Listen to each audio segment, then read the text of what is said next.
Yo, what's up guys? NorbCam here. Little update, off-season update on this beautiful July sunny day here in the Pacific Northwest. I am in the line at the McDonald's drive-thru. Gonna grab a quick, healthy fast food meal while I head on my way up to go pick up my girls from their volleyball camp over at Heck Ed Pavilion over at my alma mater, University of Washington Huskies, baby. So I'm sure everybody's seen it by now, but Russell Wilson and Ciara finally officially tied the knot today over in London. I think technically in a castle in Cheshire, where the Cheshire Cat hails from. No, actually I don't know if that's the case, but yeah, kind of a very quiet, private ceremony with only like 100 people and their closest family and friends there. Yeah, so congratulations to Russell and Ciara. Russell can move on in his new stage of life with her as a married couple now. And now he's just gonna worry about Ciara's ex-future rolling up on him and doing a drive-by. You guys been hearing about that? Ciara has a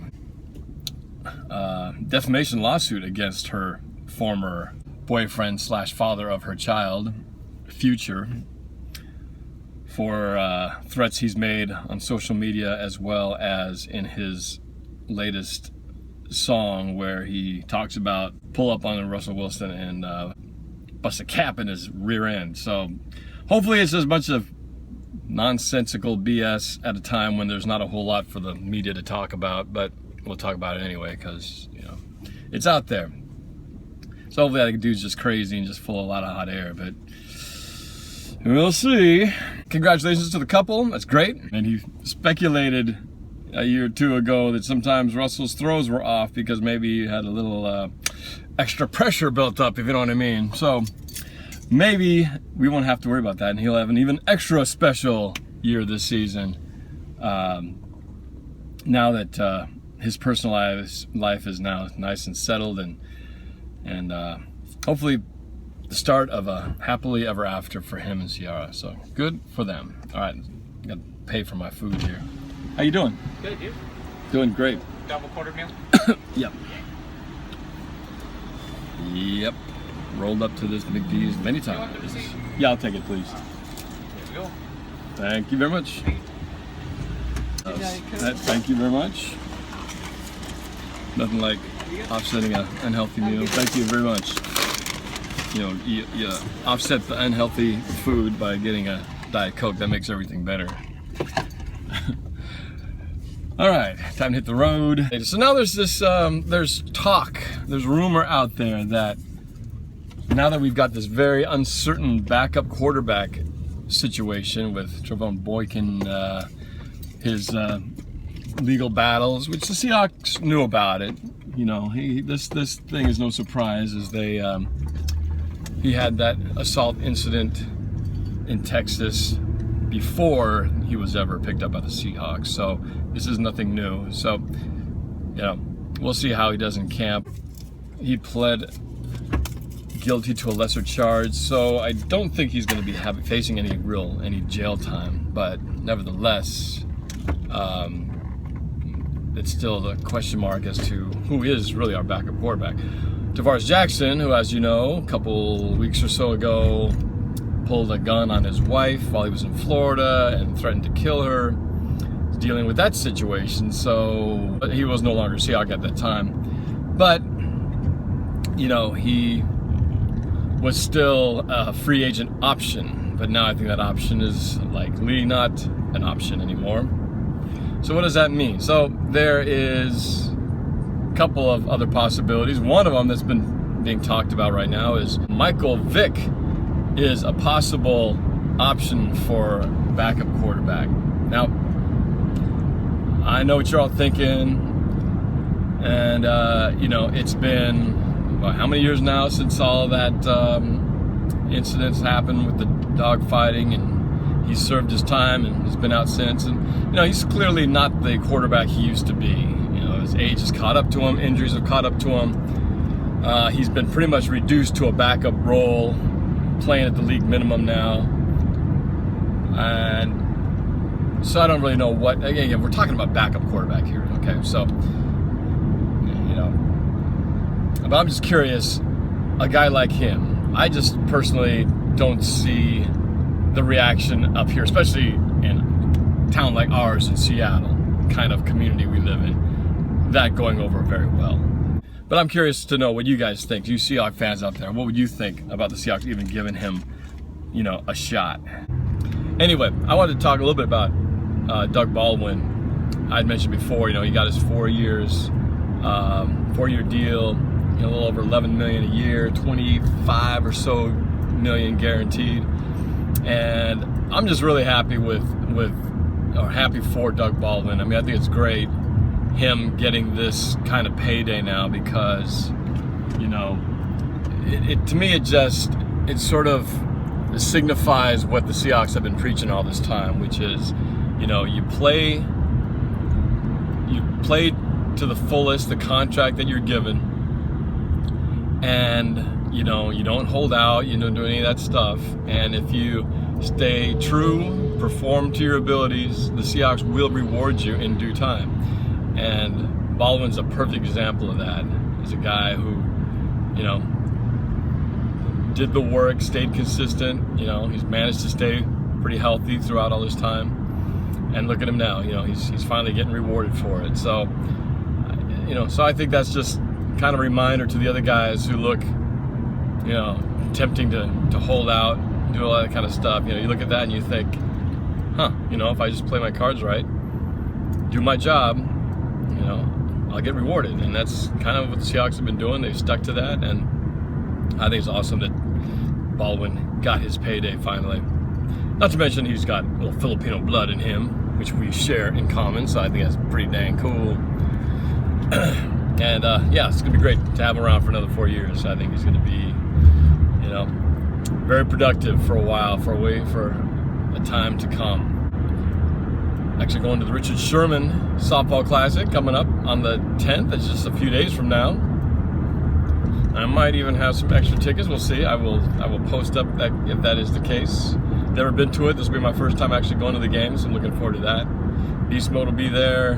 Richard, of course, with Russell and a whole bunch of other guys. So it's gonna be fun over at Safeco Field. Then, of course, training camp end of July. So I'm here approaching downtown Seattle now, next to the Rainier Brewery. But I wanted to mention a couple of things I watched on TV. Rich Eisen, something 360, NFL 360. But they did a story about Russell Wilson. I think they called it Impact. But it focused on Russell Wilson and what he does at Children's Hospital every Tuesday. And we all know the story. It's legendary. The visits he does for the kids, mostly the sick cancer patients over at Children's Hospital. He's been doing it ever since he got here.